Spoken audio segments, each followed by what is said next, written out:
अभी हमारे साथ विक्रांत शाह भाई मौजूद हैं। अभी थोड़ा सा उनके बारे में भी जानते हैं कि उन्होंने जो प्लॉट लिया था उस समय क्या पोजीशन थी, अभी क्या पोजीशन है, इनका अपना पर्सनल क्या एक्सपीरियंस है। तो विक्रांत भाई, आपको प्लॉट लिए हुए कितना टाइम हो गया यहाँ पे? પ્લોટ લીધો મને 1.5 વર્ષ જેવું થવા આવશે. 1.5 साल हो गया હા. आपको? હવે મેઇન વસ્તુ તો ઇન્વેસ્ટમેન્ટ અહીંયા ઓરામ આકૃતિમાં મેં એટલા માટે કર્યું છે કે અમદાવાદમાં સરાઉન્ડિંગમાં ઘણી બધી સ્કીમો છે, વિઠલાપુરમાં પણ ઘણી બધી સ્કીમો છે અને અત્યારે અમદાવાદ ખૂબ ડેવલપ થઈ રહ્યું છે.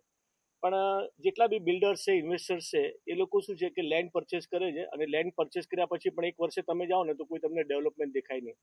જગ્યા એને ના થઈ હોય, ખેડૂતોને પૈસા આપવાના બાકી રહ્યા હોય, તમે સ્કીમ પછી 1 વર્ષ પછી ફેમિલી સાથે જાઓ તો સ્કીમમાં તમને કોઈ ડેવલપમેન્ટ દેખાય નહીં.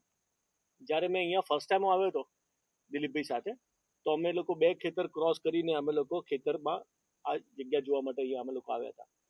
તો અહીંયા મને સૌથી જ્યારે હું ફર્સ્ટ ટાઈમ આવ્યો ત્યારે બી હું હેઝિટેટ હતો કે હવે હું અહીંયા ઇન્વેસ્ટમેન્ટ કરું કે નહીં, કારણ કે હાસલપુર ઓટોમોબાઈલ હબ બની રહ્યું છે, ઘણા બધા આજુબાજુમાં પણ સ્કીમો છે. પણ દિલીપજીએ મને એમ કીધું કે વિક્રમભાઈ તમે ટ્રસ્ટ રાખીને ઇન્વેસ્ટમેન્ટ સ્ટાર્ટ કરો, અમારું જે પણ કંઈ પૈસા આવશે અમે ઇન્વેસ્ટમેન્ટમાં પમ્પિંગ કરશું, એ તમને દેખાશે તો તમે કોન્ફિડન્સ તમે વિન કરશો.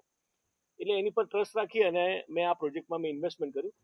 મજાની વાત એ છે કે જેમ મેં ઇન્વેસ્ટમેન્ટ ચાલુ કર્યું તો ટૂંક સમયમાં જ મેં જોયું કે અહીંયા ડેવલપમેન્ટ ધીરે ધીરે અમે 2 મહિને 3 મહિનામાં આવતા રહેતા હતા. તો અહીંયા જોયું કે ડેવલપમેન્ટ અમને દેખાય છે કે લેન્ડ ફિલિંગ થઈ ગયું, જગ્યા એને થઈ ગઈ, ફેન્સિંગ વોલ સરસ બનવાની ચાલુ થઈ ગઈ. દિલીપજી અત્યારે મને હમણાં 2 મહિના પહેલા ફોન કરીને મને એ બી કીધું કે વિક્રાંતભાઈ તમે પૂરું પેમેન્ટ આપો તો તમારો દસ્તાવેજ બી થઈ જાય. તો આ એક બહુ મજાની વાત છે. તો વિધિન 1.5 યરમાં આજે આટલું સરસ ડેવલપમેન્ટ છે અને આજે અમે અહીંયા સાઇટ ઉપર બેઠા છે અને અત્યારે ફર્ધર ડેવલપમેન્ટ જોઈ રહ્યા છે.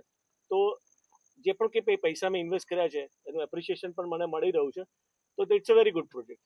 मतलब अगर मैं इन शॉर्ट आपसे बोलूं कि जिस हिसाब से या जो विजन लेके या जो सोच लेके आप यहाँ पे इन्वेस्टमेंट करी थी, उसके हिसाब से यू आर 100% सेटिस्फाइड? 100% सेटिस्फाइड, 100%. अगर अपने जैसे आपसे जो कमिटमेंट किया था पेपर वर्क को लेके, साइट को डेवलपमेंट को लेके, या जो भी कुछ आपको जो बताया गया था, आपको क्या लगता है कि वो सब चीजें इन टाइम चल रही हैं कि या थोड़ा सा उसके अंदर आपको लगता है कि कुछ आगे पीछे नहीं नहीं, इन टाइम चल रही है.